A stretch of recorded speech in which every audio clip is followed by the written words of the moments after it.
Hey everybody, it's Master Gallengeist here, bringing you my review of Steve Rogers' Captain America issue 9. And I overall like this issue. It's just getting to the point of what are these flashbacks trying to tell us? What kind of clues are we supposed to be getting? And we need more kind of movement on the Steve Rogers front of trying to take down the Red Skull, in my opinion. Because this was good, because it was dealing stuff with like Maria Hill, a couple more flashbacks to kind of like get us to a certain point, and then Steve on a mission, but it just shows us how ruthlessly calculating he is now, but still going for his ideals for like Hydra and all that. So it's kind of getting to a point like, okay, we kind of already got this. It's been established pretty well to this point.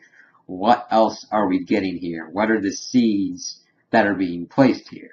So the flashback just pretty much is talking about like how the Hydra officials are now kind of getting behind Steve, and that even though he's physically weaker, he still keeps getting up and everything, and it just goes to show how even if he was in Hydra, eventually his character would show that he would still be an asset, which is an interesting kind of twist, because you would think that with Hydra's mentality, they would have just taken him out because he's physically weak.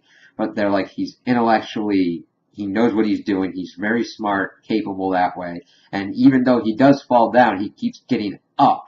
And that's kind of a trait that you would really want to look out for, because, yeah, you could have people that are strong and superior and all that, but you knock them down once, and it's like, what the hell? Somebody actually challenged me. And that's a kind of interesting kind of conundrum to be put into place, and seeing how they put him on his first kind of real mission to take on Project Rebirth with Dr. Erskine, of course, the person with the super soldier serum and all that. So that's kind of going to be interesting, but yet we don't know what this is for. I think it's going to reveal something that's going to be important to Steve's kind of mental state in the present, and what Kobik has done to him, actually, but it's kind of getting to a point where it's like, we need at least a little bit more than what we've been given at the point, at least in my opinion, because it would have just been good just to show Steve doing what he's doing right now and devote more of that space to him doing his master plan in the present. There's got to be some reason for this, but we're not being shown it yet. So the other big portion was the trial for Maria Hill and all of the crap that she's been doing. And, of course, we see, like, the prosecution putting all these things that she's reckless, she makes very bad calls, and usually results in very stupid things that she's done, such as the Pleasant Hill, and Steve even testifying saying that Baron Zemo almost got a cosmic cube. That's some bad crap. And then, of course, she's got all these other people, like the civilians and a reformed villain. Now, doing this as a kind of rehabilitation program would have been good if you had, like, presented it as an option to the villains instead of just throwing them in there. You're taking their freedom away and their personality. That is a big thing. If they worked with Kobik to kind of find their better personality traits and to overcome certain things within themselves, that would have been different, actually would have been good. But it's shown throughout the comics that Maria Hill at this point doesn't give a crap about that. And it was kind of stupid that her way to kind of like bribe the World Council was a giant shield around the planet. That would affect teleporters too. That's a big thing, because it would not just affect people coming in, but people doing teleportation stuff inside. It's like, you're essentially making a prison planet. And it doesn't make much sense. I mean, like, it just looks like a shield around the Earth at the moment. It would have to have more offensive capabilities in order to be more viable. It's like, really?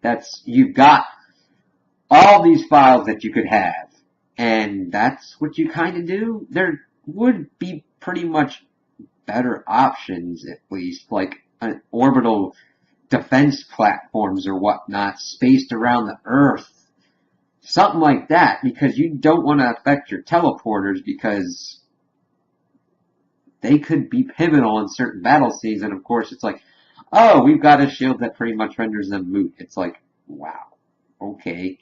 So it was just like, I don't know what her thought processes were with that. It's just like, okay, that comes kind of out of nowhere as a bribe. It's like, you could have had like other information or whatnot. It's like, that doesn't seem, it was just really kind of a weird out there. It's like, okay,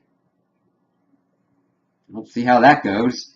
Because in my opinion, it was pretty much a shut and dry case with Maria Hill that she'd been acting and doing very risky stuff, knowing that it's risky, getting caught in that risky business, and then being like, oh, okay, let's just keep doing what we're doing.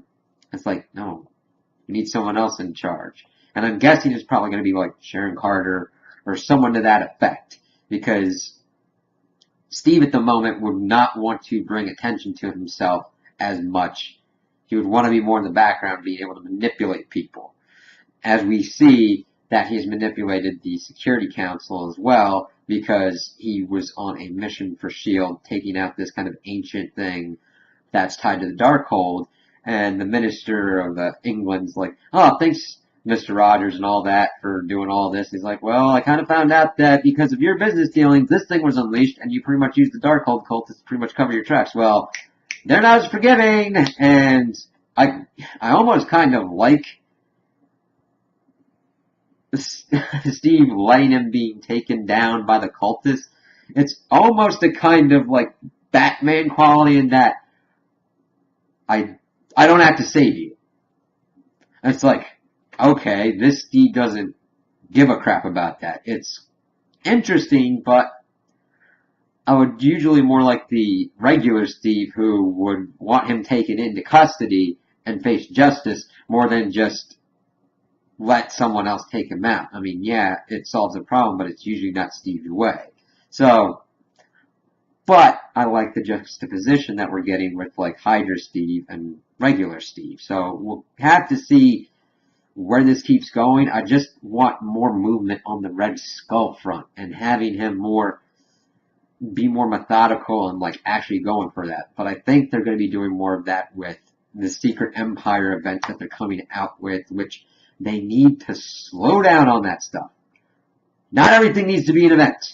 Sometimes you can just do arcs in a comic book that are cool and just let it not have to be built up where you need every other character to stand around and make a comment. You're like, hey, Spider-Man's in this, but he just stands there and makes a quip. No, if you're going to use a character, use him. I want to see Steve battle with the Red Skull. That's what it was he. So, hopefully we get some more of that. So, those are my opinions on the issue. Tell me what you guys think in the comments below. If you liked it, if you didn't like it, if you agree with me, if you disagree with me. Also, like and subscribe, and I hope you have a good day.